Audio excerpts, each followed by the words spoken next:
喂，各位街坊老友記，我係灣區判官啊。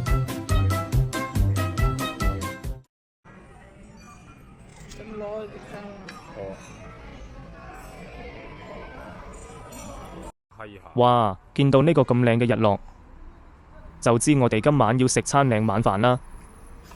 我 OK 㗎啦。一上去三水百利達廣場4樓，入到去12季喜宴就見到9米高樓底全場舞柱，闊落到好似私人粉絲見面會場咁舒服。判官都忍唔住唱：夕陽無限好，只是近黃昏。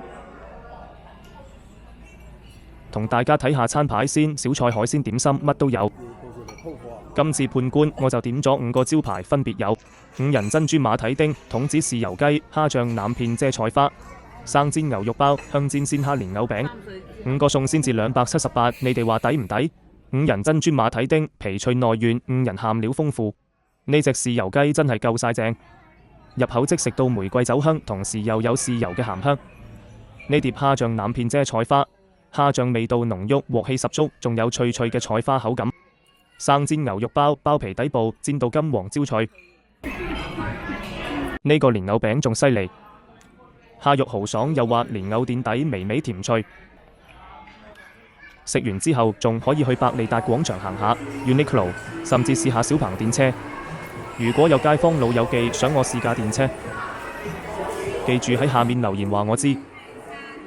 綜合今晚餐廳環境同味道，我哋判官有以下評分：9米高樓底加落地玻璃，豪氣空間感4星。每碟都各有特色，小菜到主食樣樣過癮，菜式水準有4星。5個餸278蚊，好抵，性價比4星。最終判決12季喜宴酒家喺佛山三水食飯放鬆好去處，唔試你就笨啦。記住 like 加 subscribe 灣區判官，我哋下次再見。